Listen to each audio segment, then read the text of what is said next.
Hello, everybody, and welcome to another episode of In Conversation. My name is James Campbell, and on today's podcast, I'm joined by Bonnie Fogel and Brett Ashley Crawford, who are the co-authors of Entrepreneurial Arts and Cultural Leadership, Traits of Success in Nonprofit Theatre.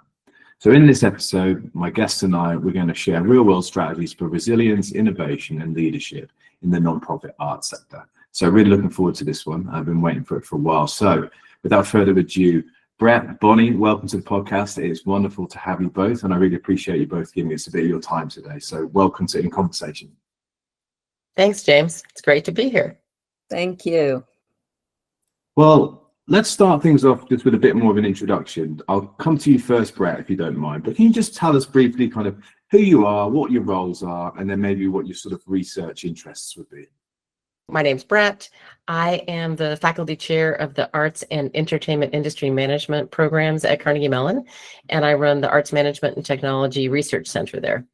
I started at Carnegie Mellon a little bit over a decade ago, but my background's really in theater, and I worked with Bonnie for over a decade in various roles as a stage manager, as a marketer, and then eventually as a managing director. And so I've worked in theaters pretty much my whole career. So that's me in a nutshell, is theater person who is also an arts management nerd and tech nerd who teaches at Carnegie Mellon. A powerful combination. Thank you very much for that intro. It's good to get a bit of background. And Bonnie, what about yourself? What's your kind of role and your sort of research interests? Yes, thank you, James. I'm Bonnie Fogel. I'm the founder of Imagination Stage, a almost 50-year-old theater for young audiences based in Bethesda, Maryland, USA. I'm now retired from Imagination Stage, and I'm active as a nonprofit consultant and an advisor and a sometime writer. My background is from England, and I'm by nature, I think, a business person. My schooling was at Marks and Spencer in England, where I did most of my work before I came to this country. Oh, thank you, Bonnie. Yeah, well, I still regularly go back to the homeland, and one of the first things I do when I step off that plane is go to Marks and Spencer's and get myself a proper package. There's funny the things you miss. But yeah, when I get off that plane at Heathrow, it's normally Marks and Sparks is where I head first to get my fill. Well, thank you both very much for that introduction. And I'm going to stay with you, Bonnie, for a minute there. I just wondered if you could, in a nutshell, just tell us, what's this book all about? Like, just how would you encapsulate it? Yes, I would say it's about nonprofit management with a focus on an entrepreneurial approach. Brett, anything to add to that? Well, I think the point of the book is really to be there for people entering the field, working in the field, or studying the field. And it's a project that was born out of the passion of the work that we do, and recognizing that many organizations are looking for something, essentially a new business model. And we feel like this really helps those, particularly, I think, emerging leaders figure out how to do it well and maybe a little differently. And why now? And were there any maybe specific experiences or a single experience that made you think we've got to get this book out there? There's such an urgent need for this. Bonnie, I'll start with you, but it'd be good to hear both of your takes on that.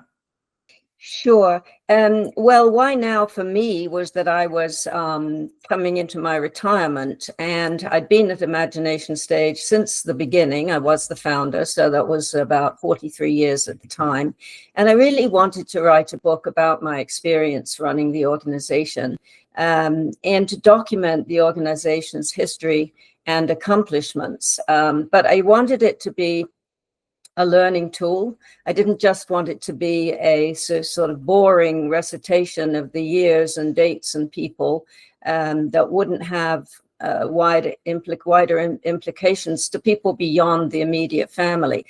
And that is when I tracked Brett down at Carnegie Mellon and talked to her, and she told me that she needed such a book. And anyway, Brett, you talk about how this all came together. Yeah. Well, and I think the key is when I teach, I always use imagination stage as what I consider best practice. And also, I mean, I've worked at many theaters, but I think we really figured out how to do it well. And a lot of that, I was just having that entrepreneurial mindset. I I think the why now, what was this book for right now was it needed to be a story that needed to be told. I mean, really, Imagination's stage has figured it out, and it can be a model for those, not like an inspiration. I don't believe anything can be a model per se, but an inspiration with some key traits that will help those working in the field. And just for those of us out there who aren't too familiar, Bonnie, could you very briefly just sort of give us a little bit more information about Imagination Stage? And just within the context of the book, this is basically a case study, right, that you've used to kind of extrapolate some of your thoughts and I guess models and ways of doing things. But Bonnie, give us a little bit more of an inside take on Imagination Stage. And you're right, James. The book really, the way the book is written, it's sort of theory into practice. So Brett talks about the theory that is taught in arts management courses. And then I talk about the practice as it actually works out in a real live functioning theater. Imagination Stage was founded in 1979. The mission then as now, which is one of the very important things about leading an organization, is to have a clear mission and to stick with it no matter what, was that children needed the arts to empower them and to enhance their lives in so many ways. That was not being offered at the time in our community. And so we started offering it actually as a PTA project, and it just kept growing and growing and growing as we brought in more people with more experience and went through several evolutions up until the current day, when serving about 100,000 children, families, and school teachers a year in a 42,000 square foot state-of-the-art building, which is embedded in a county parking lot of all things. So it's very entrepreneurial in terms of, where it's positioned in the heart of downtown area in Maryland, and the numbers that it served. So from a very, very humble beginning to a theater today, which is a professional theater for young adults, and a huge educational campus and programming, that is serving a very large community and is national in its scope and reach now. I want to just stay with Imagination Stage for a minute, Bonnie, because you sort of mentioned this grew out of a small academy and now it's this full-scale theatre. And obviously that wasn't didn't happen overnight. That was hard fought for over decades. But I wanted to just ask, was there a specific strategic choice or maybe like a pivot that was the turning point from taking this small kind of cottage industry approach into something that was scalable? The answer to that is no. I think this is one of the values of the book, that we did not start it coming from an arts management background or a business background or any kind of background. The two of us who started it all those years ago were community mothers who wanted to provide arts experiences that were not being provided in the schools for the local children. And that is what a nonprofit is. It's something that grows out of a desire to do something that isn't being offered, let's say, by the government, a community service that is needed. This was very much needed, in my opinion. My opinion, of course, is based on a culturally rich childhood growing up in rural England, and I was not seeing the same thing available for my children. So yes, we didn't go into it with any understanding of strategic planning or anything. We just thought it was an after-school activity, and it grew in spite of itself, and also because, as we got more comfortable with the whole idea of this being a business, something that was desperately needed, and not just something that we wanted to do for our immediate families, we started to learn all the skills. And so we really, flew the plane while we were still building it, sort of thing. And that really is the truth about it. And it's, I think, what makes the experience valuable, because you don't have to come into it or into any nonprofit management position with all the answers. You do have to come in with passion and commitment and knowing who you're serving and why you're doing it. Well, this was very reminiscent of Intellect and our founding story, which was founded out of necessity by academics, for academics, because their needs weren't being serviced by other stakeholders and by bigger publishers and by different organizations out there. So this rings true with me, and I kind of understand that approach and how you come into something. And then, of course, the challenges of then converting something at scale for it to be, have value commercially, as well as retaining its original purpose and mission and values. But Brett, let me come to you. Like, for you, is there anything, one, you'd want to add to what Bonnie's already said? But number two, just kind of, why is this such an important case study? Because the book does really center around Imagination Stage. Be good to get your take on that. Sure. I mean, I think I was part of 11 years of Imagination Stage's story. But to me, what's critical about the story is that the organization had a hyper focus on understanding one thing that it was doing, right? It was working to increase quality of life, children's sense of self, their creativity, their confidence, using the power and the art of theater, period. But then finding lots of different ways to do that by the demands that, as Bonnie often says, what does the customer need? What does the customer want? And that became sort of this drive that let the organization grow, meeting the needs of the community. And so, in the book, we identify 5 evolutions. And at each evolution, we were doing something that was completely new as an institution. But in terms of for us, but also I think in the ecosystem of what does a youth theater do? Right. And I think that offered the perspective for, as a case study, that you need to change over time, but you don't have to take a hard pivot and a right. It's listen to the issues that are needing to be addressed in your community and meet them with what you can offer, which for us is theater serving children. Let me stay with you for a minute there, Brett. In the book, you describe an entrepreneurial mindset for nonprofit arts leaders, and in sort of plain terms, what does that look like? Because I imagine there's sort of on a day-to-day inside an organization, what does that entrepreneurial mindset kind of look like? Because I imagine there's a little bit of pushback sometimes with the kinds of people who end up in these types of organizations. They might not want to be told that they need to have an entrepreneurial mindset. They might want to just focus on creative outputs. It must be a bit of a challenge there to kind of break down some of those barriers and I guess misunderstandings. I think it helps that the organization was always entrepreneurial. That's going to be the hurdle from many organizations who do get stuck in but this is how we've always done it. I think one of the mindsets is understanding that we don't have to do it the way we've always done it. Right? That change is real, and you don't want to fight it. You sort of want to tack into it, using a sailing metaphor. You want to sort of lean in.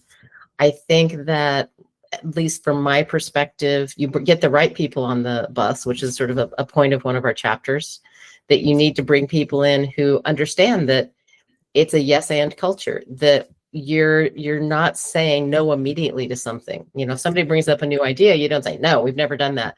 You say, well, let's hear more. Yes, let's hear more about that. And let's see if it's right for us. And if we have the capability to do that and what the risk assessment might be. You sort of have to be able to progress through that and recognize, and I think this is another capacity to it, all voices at the table are valued, from the board to the apprentice. Okay, I think that's an important distinction. Bonnie, anything to add to that? No, not really. I thought that was very well said. The entrepreneurial mindset has to start and always come back to the people. What does the customer need? What does the customer need that they don't even know they need? There's so many examples in business of things like iPhones. Who knew we needed those? But somebody who was very savvy and was getting the context of the culture, the shifting culture, figured an iPhone would be a good idea. And same way for a nonprofit business or any business, you've always got to have your ear to the ground. What is it that people need? And how can we provide it within the context of what we do? And then having figured that out, how do we get there? What are our entrepreneurial strategies and resources, the people, the partnerships, the elected, the appointed officials that we need to get there? And then, what are the risks and opportunities? And I should say that theater people are inherently risk takers, and all artists are. So actually, entrepreneurialism should come pretty naturally to theater people and arts leaders, arts practitioners.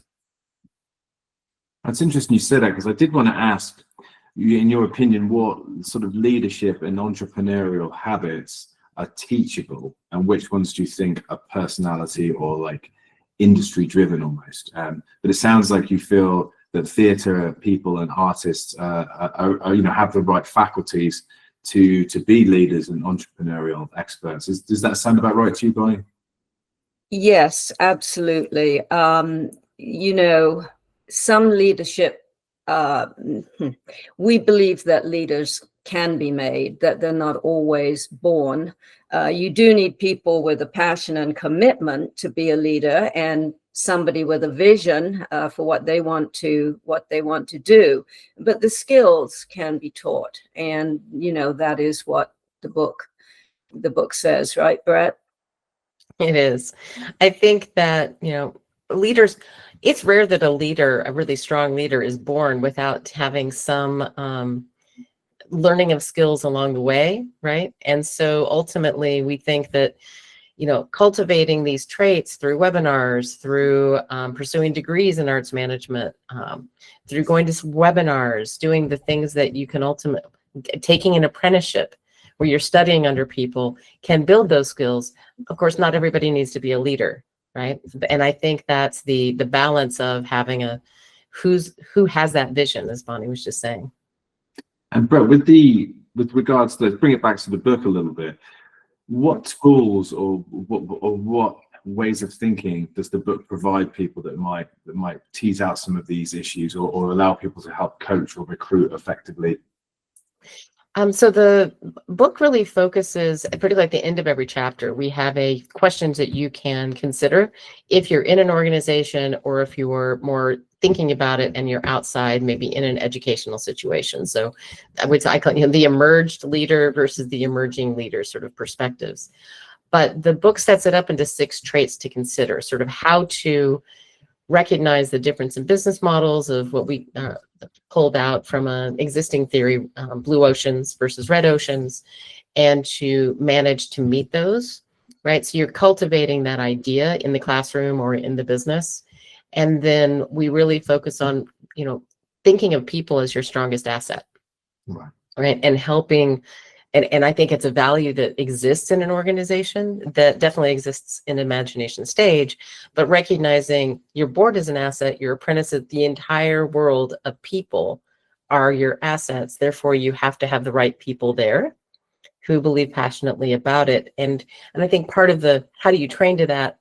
Sometimes you have to, as Jim Collins, who we stole to get the right people on the bus from, you have to get them off the bus, but you do it with value and with love, right? We've done that before. People grow and change, the industry, your programs grow and change. And sometimes you're like, oh, it's time to leave. So, and you help them, right?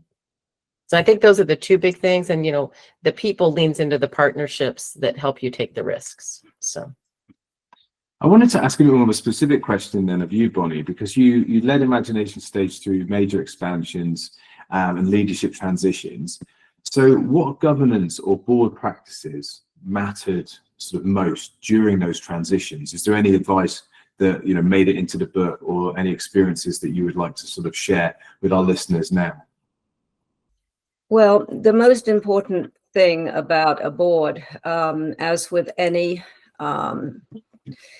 partner, whether it's a staff partner, a partner in the community, political partner, collaborator.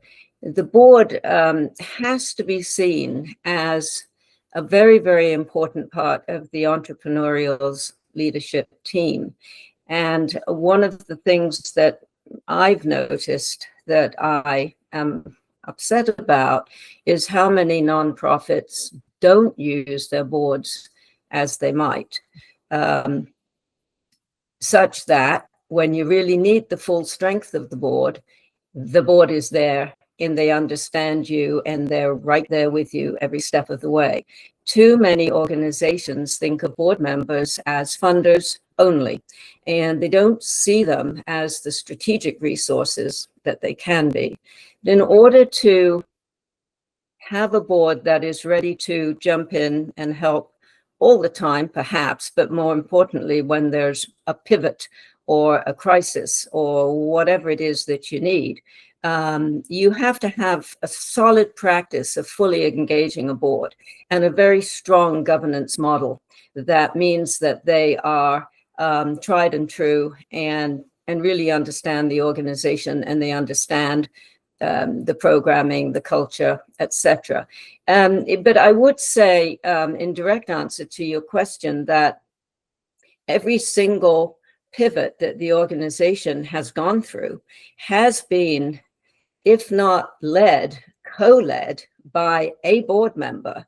Some of the greatest entrepreneurial risks we took, some of the new programming that we got into, so many of the ideas came from a board member. In equal parts, ideas came from faculty members, staff members. So again, if you empower people to be all that they can be for your organization, they will come through and they will come forward not only with answers to crises, but also with ideas for new business opportunities, that kind of thing. I mean, for instance, we went from, Imagination Stage went from two very compromised homes, one that was where our education programs were operating, the other was where our little fledgling professional theater was operating. We went from two homes to this grand 42,000 square foot, $13 million home embedded in a public garage. That was not my idea. I knew we needed a home, but the person who came up with the idea of it being embedded in a county garage was one of our vice presidents, of the board. So it was his idea. He did all the negotiating with the politicians. He made sure we got the right architects, the right construction people. He helped organize the funding, all these things, and the financing. So you need, I don't care what kind of business you're in, but especially if you're in a nonprofit business, you need all the help you can get. And the board is the foremost resource, right up there with your staff leadership team. Okay. Oh, well, thanks, Bonnie. I appreciate you providing some of that insight there as well. And Brett, let me come back to you as well, because we're in this kind of slightly crazy world at the moment. There's coming off the back a little bit off the back of a pandemic. The arts has been, underfunded, especially in places like the US and the UK for a long time now. Then you throw in a pandemic, then you throw in all these new challenges, different stakeholders, different requirements, both positive and, difficult negative ones as well. So we're definitely in a period of instability, crises, and the book addresses navigating instability. So I was just wanted to ask you, what structural changes do you think nonprofit theatre must make to be resilient in a world of frequent shocks, such as financial crises, pandemics, and of course governmental issues and existential crises in general? Again, there's no one answer for any one organization. I think, as Bonnie and I both have mentioned, you have to meet your community's need. One of the things that I often say is you really have to be you in the moment and be focused on who you are. And what I see often, and what has happened, I think, at least in the United States over the course of the last 40 years, is we've sort of been templated as institutions. Like, this is how you run a nonprofit. These are the departments you need to have. This is the thing you got to do. And, that process and the continual process of benchmarking and comparison has sort of flattened the system, right? And so I think that the entrepreneurial model is to say, well, wait a minute, what do I need as an institution to take my mission and implement it in the ecosystem in which I live? And I think that's where I'm like, I don't think there's one thing, but I think the key thing is, and I don't mean making smaller, but I mean being focused. What is there one thing that you are doing so well that if you disappeared, people would be upset? Then they all rally for you, right? And I think that's why sort of the flattening has happened over time. So I think that's part of it. I also think the ability to truly, and we can talk about this more, diversify how we think about what we do in terms of how we're generating our business lines tied to that one thing, right? So that you have multiple pathways for making earned money, earned income, as well as contributed income, so that you balance yourself. Maybe there are times when they're all just rising and it's wonderful, but at those moments when there's a challenge in one sector, you have something to rely on the other. And that does take some intentional strategy, but always focused on the thing you do well and what the community's need is. I guess a couple of follow-up questions on that. So Brett, I was wondering, do you see any revenue streams that are being underused or underutilized across the sector? And then Bonnie, we'll get you to jump in on that one too. But partnerships, licensing, digital products, all these other things. Do you think that people are aware of the opportunities? Brett, over to you first. I don't know if they're aware of all of them. I think it does depend on the organization and their situation. I will say, when I left Imagination Stage, we were over 60% earned income. I probably, and I think that's because we were meeting the need of our community. And so I do believe overall diversification is an important strategy, and that partnerships are part of that. Obviously, our book focuses on it, but they can't be the only one. One of the things you have to ask yourself is, what do you own? What's the IP, the intellectual property that you own? And what does your audience want? And audience, all stakeholders in your community, right? For instance, we own at Imagination Stage the rights to our early childhood plays, that work. So when I was there, we recognized that, and we recognized our audience for our early childhood plays were also learning to read, right? And so we developed books that were an ancillary income. So if someone saw the play, they could also buy the book. That's an easy lift. It's a creative lift, I'll admit that. And you do have to be willing to suddenly self-publish. But we have graphic designers on board. Like, we had the staff and the curiosity and the idea that this makes sense. And it helped. The key was, it was in our lane. It was for the children. It wasn't just to make some more money. Yeah. That makes sense. Similarly, we had audiences in our education side. 20 years ago, we recognized they needed childcare essentially during times when there would be our government holidays. Yes, we were near DC, so some of them may have a day off, but a lot didn't. And we set up the concept at that time of, well, why not have what we're dubbing a camp? It's a one-day camp, but it's a camp that's doing theater, and the kids love to do theater. And so it was a way to both stimulate more income, but also meet the needs of our community, actually a true need of the community. We would sell those out so fast.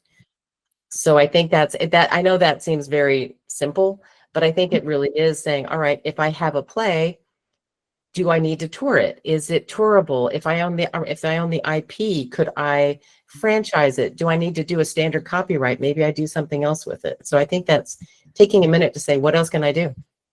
I think that's really good advice. And sometimes the things that might seem a little simple are the ones that people neglect, like the idea of franchising there makes a lot of sense, especially with the costs associated with traveling, these types of things. So yeah, that makes a lot of sense.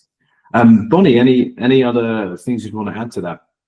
I'd just like to underscore, I think it really does make a difference where you live. I mean, I know that government funding that was assured for years in the UK has now gone away for a lot of major institutions. In this country, some states get very good funding from the government, from the state government. Some get absolutely none. So these things make a huge difference as to how you strategize and organize yourself. But obviously, if you get 30% of your contributed income from the state, you should be putting 30% of your time into keeping that relationship going, not just sending a proposal once a year and, you know, trusting that they'll look after you.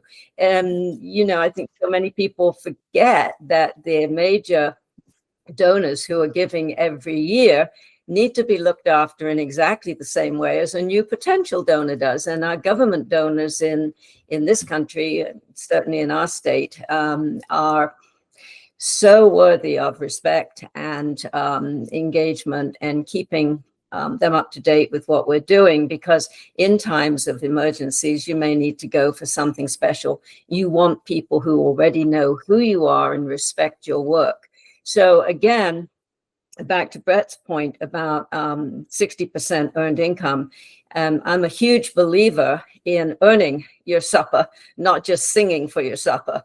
And I would always love the idea of getting to 75% earned income. We never got there, but I think it's a very good thing, because earned income used to be that it was easier to predict than contributed income. Unfortunately, right now, in this time, in this place, ain't none of it predictable.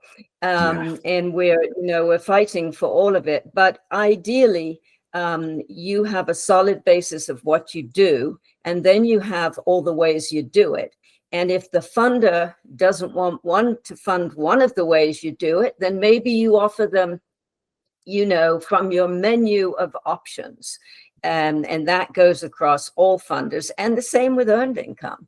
And so you might be able to, when we went into Imagination Stage, we put in a toy store right near the front door, so that no parent could escape after a show or anything without going through that toy store. And we had a model whereby if every family bought $10 worth of something, you know, that would bring in a significant profit every year. So we created that space with the intention of that being another supply of earned income. And as Brett said, you look at your intellectual properties. What books can I sell? What books can I sell that are tied to the show that they just saw? We also had a cafe in that space, which was serving breakfast, lunch, and snacks for the children after school. All these things to create a hub, one-stop shopping. Parents came on a Sunday morning, had their coffee while the child was in class. More parents came and got lunch and toys and whatever before they went into the show. So there was constant entrepreneurial marketplace things going on in that space. It's all part of stabilizing the financial base of the organization.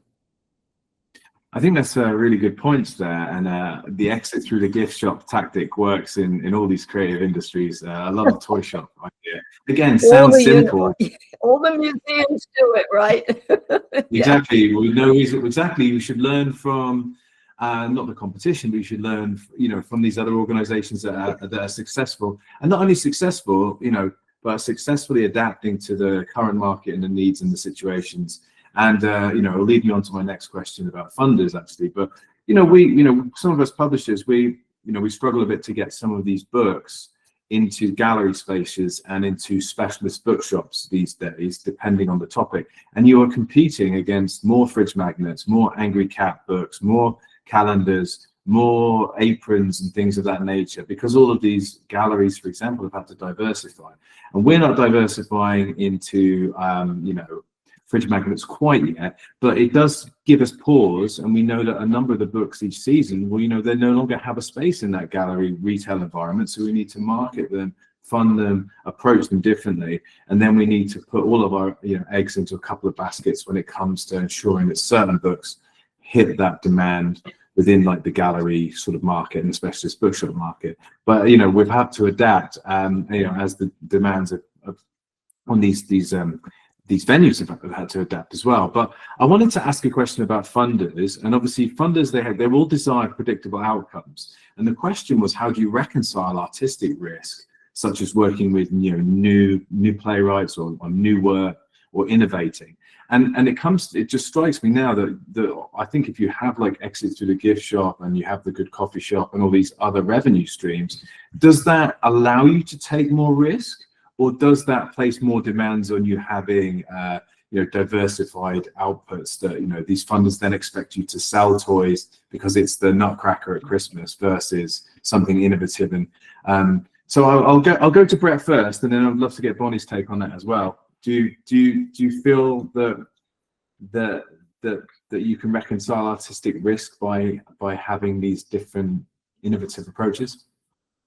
I think yes, and I will say, I think that ultimately one of the things, at least in the United States, getting funding for new work is not the easiest thing on the planet, right? But it is something you can do, and I think the pathway is having that connection of why this artistic good has meaning to your community, to who you're serving, and to the field. And that, to me, is how you mitigate the risk, is that you aren't just saying, oh, this is the slot, we need to do a commission, but why are we doing this? And what is it really meaning for our work? But I do think that the who you are is what the funders are looking for, as Bonnie said earlier, and how you are. One of the words we hear a lot now in the United States is, how will you be sustainable? And I think that as Bonnie said, the sustainability comes from the diversification, and that the artistic risk is part of it. And I don't think they think of it as, oh, yeah, you're doing artistic risk. I just think that it's part of who you are. But I don't know. What do you think, Bonnie? Yeah, well, I would add to that I was not ever so worried about the funders, because the funders believed in you, and they believed in your artistic vision. I was more worried about the audiences.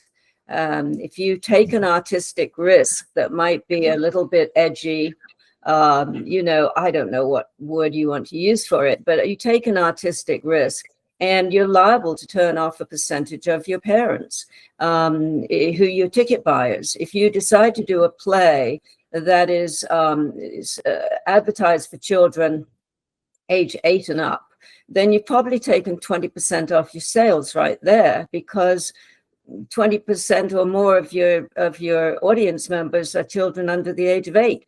So, it's the earned income risk that I always worried about.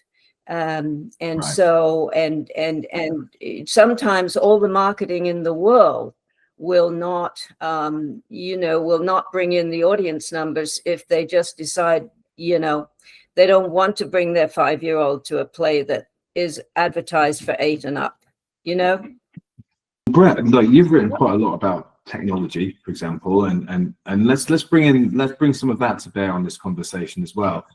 So I guess, first of all, do you believe in kind of data and metrics in a big way?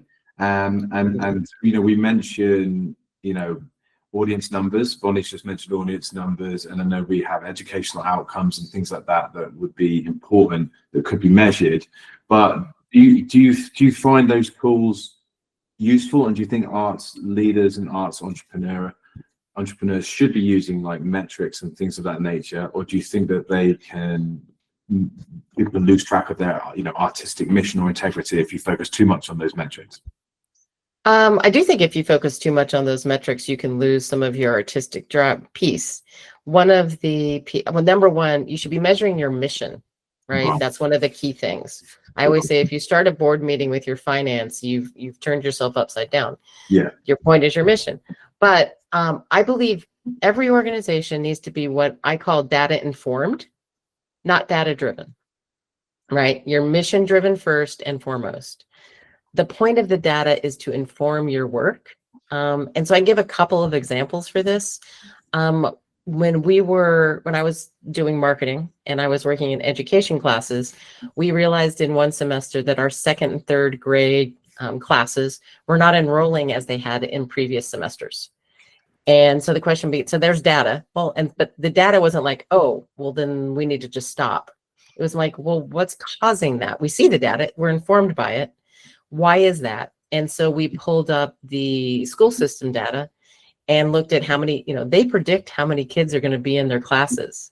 And so we just started using their data to figure out how many classes we need to offer at a certain age range. So we were using history. We're just like, well, every year we're offering, 3 classes of this and 5 classes of that. But then we were able to say, oh no, we need to be responsive to what our audience age actually is. And that cleaned up that data. And for our audiences, we did a slightly different thing. We were, at least when I was there, very focused on people should come often, which meant keep the prices low. And our range was like $12 to $22 per seat. And we realized, however, that we were selling well at about 80+%, but there were always these little areas where there was no sale. And so we took every single seat over every single show and looked at demand capacity. So we dropped the price in some of those seats that the customer clearly thought it was too high. And we raised the price on the seats that were selling a little faster. So, the $18 went to 15 and some of the 15 went to 18, so to speak. And in the end, we sold more tickets, which meant 0 went to 18. And we were selling more at near 90% for some of our shows, or 100 for some even. So it sounds like the data and metrics can help you adapt and be agile as well, and make those changes, which when you're dealing with small margins can be very effective. Okay. And what about technology and digital platforms? They've obviously affected audience behavior and operations in general. Do you think that nonprofit leaders should be, open obviously to technology, but do you think that there's a risk there that they engage with it too much and again, like lose sight of what they're doing? But from your perspective, how should they use technology? What should they adopt, and maybe what should they consider not? So I will say that it's dependent on their audience and who they're reaching and what their platforms are. But ultimately, like today, I think if anybody says technology, they're thinking artificial intelligence or social media. Yeah. And I personally recommend, yes, but there's more than that, right? Really what you want to, as an institution, is, you need to be embracing technology and using it agilely, which means having a holistic tech stack. Right. That means you need to say, we have a space where we have what's called a knowledge system, like knowledge management. So when people come and go, everybody knows where the files are, they're well organized, etc. And you don't have the, hey, where do I find that? Oh, it's in my drive. That's gone. You also, a thing that most organizations don't have that I've noted is some sort of task management system. So people know who is doing what when, right? And a lot of those are free out there. Obviously, you need to have a CRM that's robust and is well engaged with your marketing and fundraising. But I think all of those things, again, need to be holistically chosen, understanding what your goals are, right? You don't need a huge CRM if you are a $1 million institution who's doing 100% funded work. Every ticket's free. You need to collect information, but then you're not, the purpose is different. Interestingly, I always say that it's all about communication once you have a CRM, and that's where social media has gotten very complicated. There are over 110 social media channels out there. Really? And wow. most I can, even just in my classes, just like sorting through a 30 student population, you can come up with 20 off their phones. But that means it's really hard to communicate and know who you're talking to and where they are. So the best advice is know your brand, be present on 1 or 2, max 3 of those platforms where your audience is, right? And you may have legacy platforms that you just have to let go of because I can't remember what it was. Was it Penguin? It was where the little kids were. Like you might have been on Penguin, but now it's not a thing anymore. So you need to just say, we have 2 staff doing this. Maybe we have half a staff. We need to do it well, and we need to be present, and we don't need to be everywhere. But ultimately, you really, as you're building this holistic tech stack, you need a tech policy, particularly in the world we live in with AI. And, I think that's where the board and the staff have to work together, because the tech policy is about cybersecurity. The tech policy is about data security. And there are things that are really fiduciary risks that every organization needs to be aware of. Thank you, Brett. I think some really good points there, and also a couple which I'm glad to hear, because it's things that I talk to people about when I'm talking about marketing. When we talk about marketing their books, or if we're talking about how we develop brand equity and how we market our brand and things of that nature, and how we utilize social media platforms and intellect and beyond. So that's really interesting to hear. I wanted to just ask a couple of questions around maybe sort of education, mentoring, and community. And I'll go with Bonnie first. And I just wanted to ask Bonnie, community engagement is both mission and market, it's both mission and market for children's theatre. So how did Imagination Stage maintain these deep community kind of ties while scaling itself up to be like a larger operation? How were you able to continue, being community focused while you were moving into this huge, space, and how things were scaling up? Were there any sort of tools, tactics, or anything that you would, advise people to keep in their focus beyond sort of, knowing your brand and knowing ultimately your audience?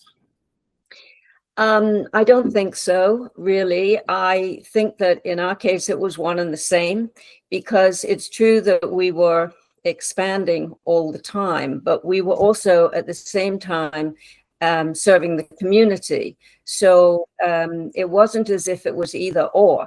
We had 5 distinct pivots or evolutions in the life of the organization during my time. But in every single case, we probably expanded our customer base by 10 to 15%, but we were serving a new group. So we're doing both at the same time. It was growing from the foundation rather than, the foundation of what we believed in, the mission, even though it was a new business. It didn't seem to be a particular, it seemed to be a normal progression of a business, let me put it that way, rather than a heavy lift. The heaviest lift was going into the new building, because the lift was enormous in terms of the risk, financial, cultural risk, and a risk to our reputation. All these things had to be done. But no, in answer to your question, I think it seemed to come from the roots and was foundational and always felt right, because we're expanding to reach students that we hadn't reached before, populations, communities who needed what we had. And that was the way it worked. Thank you, Bonnie. And Brett, anything you would want to add to that? Yeah, I told Bonnie and I talk a lot. And one of the things that I always note is, I don't think we ever had a question of why we were making an evolution or a pivot, because the foundational point was every child needs access to theater, because it is pivotal for their development. And so if you have that moment where you're like, there's a child that doesn't have access to theater, let's figure out how to help, right? Whether it's working in a homeless shelter or working with immigrant youth in schools. It was what it was. It felt obvious at the time. I think that's in some ways, it was natural and organic, because it was simply part of the why we exist. And Brett, staying with you for a moment, Mm-hmm. As a faculty chair in arts management, what practical gaps do you see in current, arts management education? And did you try to actively fill those with this book? Yeah. I think, yes, we hear on our other feeds in our worlds that everybody's looking for a new business model. Mm. When as a faculty member, I don't want to teach the past. I always say to the students, I'm trying to give you the tools you need, because you're going to be leading the way. I'm passing the baton to you. It's your turn now. And to me, the entrepreneurial mindset is what is missing to help build whatever the future is they choose to build. So that is really, to me, the gap that the book is filling. Brilliant. And Bonnie, let me come to you here as well, because I've got a question. So if you could give one urgent action or one urgent bit of advice to arts leaders listening in today, what would you suggest that they, what action would you suggest they go ahead and implement next month, let's say? Is there a simple bit of advice that you would pass on? Yes, my priority advice is always to empower your boards. We've talked about that before. Don't just see them as funders. There's so much more. And if your board is working for you, you're going to be more powerful. But I would also say, just because you're a nonprofit doesn't mean to say you can't make a profit and you can't be run like a business. And so keep that in the back of your minds. That's very good advice, and that's definitely kind of like a sort of dichotomy or the dynamic or juxtaposition that we have to consider a lot. Intellect, how do we maintain what we do, what we believe in, while also not being afraid of being commercially savvy. And now you have to be commercially savvy to survive in these arts industries or these creative industries. So I'm glad that we long ago kind of were able to combine our mission and focus with being commercially savvy, or just admitting that it's not dirty to be commercial. You can be very ethical and utilize, being commercially capable to develop and to further some of your mission and some of those wider goals. And some, that could be, of course, in this case, more innovative and artistic output, that kind of stuff. But same question to you too, Brett. Like, if there's one bit of advice or one urgent action that you would ask of art leaders out there, what would you tell them? What would be that bit of advice? Start intentionally marketing. I mean, it is about communication. Build your fans. Talk about, I find many performing arts only talk to us when they want us to buy a ticket. I'm like, tell us all your impact. I know you're doing, I know they're doing great things. Tell us what you're doing. Yeah. Not, you don't hyper segmenting or only thinking of it as an exchange. Tell us everything you're doing. Tell us all the fantastic ways you're impacting your community. Okay. Yeah. Okay. Well, that's the great advice from both of you there. And I've really appreciated speaking to you both today about the book, but I do have a few what I call quick time questions to finish things off with today. So I'm just going to fire a few questions at you, and you can go into a little detail, but try and keep the answers quite short and sweet. I'm going to go with you, Bonnie, to start with. So I wanted to ask, do you have a favorite gallery, like an art space or an art gallery, and any that come to mind? Absolutely. Victoria and Albert in London. Oh, a fantastic spot. I haven't been for many moons. Yeah, I love it. They always have such fabulous, resting exhibits, but also special exhibits. It's just a wonderful, wonderful place. Yeah, good shout. I've actually, the last 3 times I've been back to the UK over the last year, I've promised myself that I'd find time to go to the British Museum, because I've been doing a lot more sort of research and reading around antiquity. And I went to the British Museum a fair bit, but now that I've left the UK, you're kind of like, oh yeah, we've got all this stuff that maybe we shouldn't have, but it nevertheless it was also it was always there and accessible. And now I'm sort of regretting some of those times when I was like, Maniano, that'll be there, that'll always be there. So yeah, I'm promising myself to return to the British Museum, but also the Victoria and Albert. So next time I'm in London, I'm definitely going to go and try and make both of those happen. Brett, what about you? Any favorite galleries or kind of museum spaces? Yeah, I love museums. The first thing that popped to my mind would be the Hirshhorn in DC. And if I'm feeling in a slightly different mood, I would probably just go up the street and go to the Phillips collection. Oh, so very those are, cool. Yeah. Both excellent examples as well. I actually went to the Hirshhorn earlier this year for the first time again in a while, and they had some really fantastic special exhibits alongside sort of all the permanent collection. It was wonderful to visit that. But the Smithsonian's just in general are fantastic kind of museums, and DC really does have that, like that museum kind of campus there is pretty special.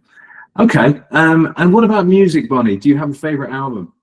Well, this probably, I don't know. I love to dance and I love Mamma Mia. I know that sounds very old and moldy, but that show to me is a very happy show. And I've taken my daughter to see it in London. No, in New York. I've seen it in London with my best friends, and I've seen it in Vegas. And it just makes me feel happy just thinking about it. So, I need a little bit of happy every so often, and that's the one I would go to.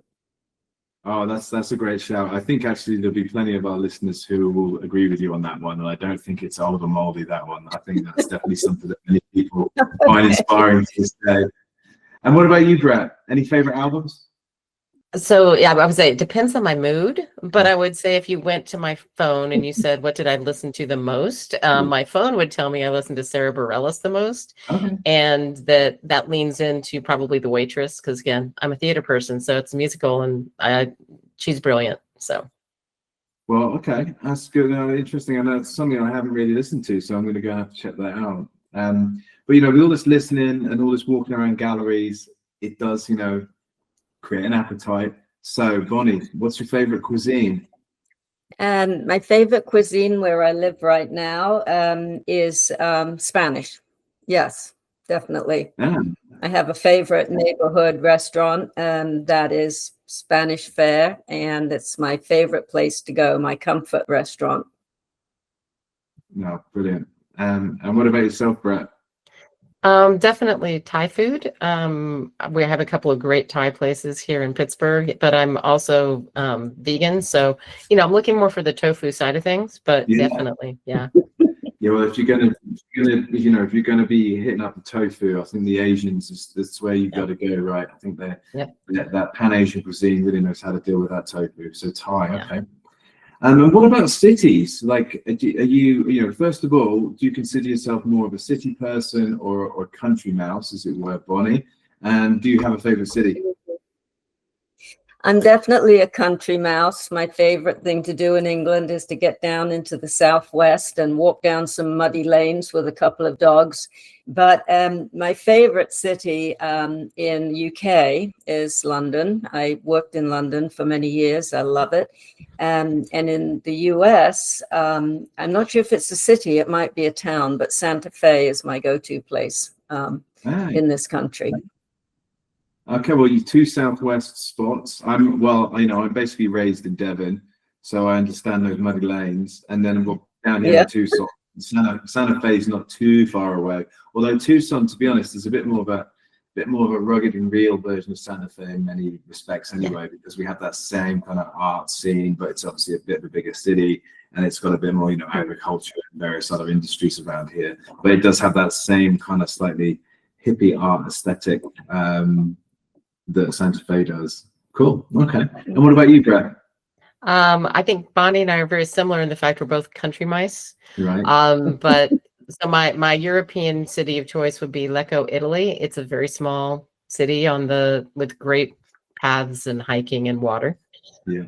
But my heart home in the US is New York City.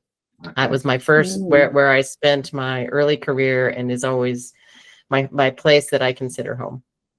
Okay. Well, I lived in New York for a few years, and I got to say, wow, that is, for me, the greatest city on earth, I think. Although I love so many different cities for so many different reasons. Yeah. And I think I should probably give a bit of a shout out to Bristol, which is where Intellect's headquarters are, because it is a city in the southwest that, again, has a real artistic heritage and just great culture and great people. They've been affected a bit by the pandemic and gentrification and these other things, but it's a wonderful city. So highly recommend a visit there if you're in the southwest of England and you want to dust off the wellies and maybe go out for a bit of a dance. Maybe Mamma Mia's playing. Who knows? You can definitely get some good Thai food. So I definitely recommend that. We'll do a girls' trip out. I might have to jump on board and join the girls' trip, to be honest with you. All right, well, look, I've got one last question for you guys today, and you've been great sports, and I really appreciate you answering my quick time questions. I'll stick by going to Bonnie first. And I just wanted to ask, well, actually, a little backstory for this one. I was at a conference the other day, an arts conference, and this person walked up to me and they just went time travel. And I was like, okay, I was here to sell books, but tell me about time travel. And they were like, no, question. If you could travel through time, would you go backwards or would you go forwards? And I was like, oh, that's a good question. I'm gonna ask that of my authors and guests. So Bonnie, if you could time travel, would you go backwards in time or would you go forwards into the future? A couple of provisos. Okay. I want to go forward, but I want to go forward and be assured of a body that wouldn't suffer illness or infirmity. If I'm going to be in a brave new world 250 years ahead, perhaps, or 200 years ahead, with a body that doesn't ache or creak or have any issues, I'd like to see what it feels like to live in a totally accessible, open, and blended society. I have to hope that that is the society of the future. But most importantly, I want to see how theater evolves. I suspect that it's going to be much more participatory and immersive rather than sitting in a theater watching a few people on stage giving to us. It'll be somehow much more involving. So I would really like to see that. And it might just be 100 years or it might be 50 years. Who knows? I don't know where all these things can happen, but that's my moving forward. Well, I mean, obviously, Brett's more of a technologist perhaps than we are, but at the same time, with the way that things are doubling in power and capacity, it might be 2035 and we'll all be there in our exoskeletons. We'll still be here in our current forms, yeah. Well, that's a great answer, Bonnie, and I will allow you those provisos, I think, under the circumstances. And Brett, what about you? Time travel, where do you stand on that? Are you going backwards or are you going forwards? I am going backwards. This is where Bonnie and I differ. Probably because I spend too much time thinking about tech. I want to go into like New York City in the 19-teens, maybe early 20s. Yeah. Beautiful theater, emerging like edgy theater downtown. The Greenwich Village area, up in Harlem, the Harlem Renaissance is kicking. I mean, all of it. It's just it's not an equitable time, but the art was really amazing. Yeah. So fantastic. Well, there was a lot more questions I could have asked today, and there were some around, equitable and various other things that I did want to get to, but I think we've run out of time. So I want to thank you both very, very much for sharing your insights and your wisdom with us. And I thank you both as well for like coming up with this book and this idea, because it's quite niche in the approach, but one that can extrapolate and be so valuable to so many different people, different stakeholders, different types of arts and entrepreneurial professionals. But yeah, most definitely, obviously, for folks working in the theatre and beyond.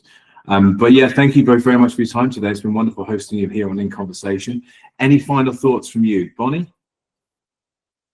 No, thank you so much for having an interest in our book and talking to us about it. It's wonderful to be asked questions because it really makes us, rethink and re-examine and reanalyze and understand that actually there is value. I believe great value in this book, and I'm so grateful to Intellect for publishing it. So thank you. No, thanks, Bonnie. Yeah, it's a real honor to be working with you and to be working on this book project. I'm glad we've got it out there, and we'll be working with it for the next couple of years for sure. And Brett, what about yourself? I really want to say thank you for hosting us. It's been a wonderful conversation, and I've really enjoyed listening to some of the angles that I need to think about for coming to visit in London and other locations. I would say my one last bit is be who you are. Like arts organizations, artists, there's nobody who's going to be you. And if you're you and you have a vision, make it happen. And that's what the book's about. So thank you very much for letting us share that. Well, on that bombshell, I would just say to all the audience, I'd highly recommend you give both Bonnie and Brett a Google and check out their other work and what they're invested in. But I would also say, of course, go to intellectbooks.com or to your bookshop of choice and take a look at Entrepreneurial Arts and Cultural Leadership, Traits of Success in Nonprofit Theatre. Again, wonderful book, and wonderful to have you both on the podcast. And to all our listeners out there, we will see you next time here on In Conversation. Thank you and goodbye.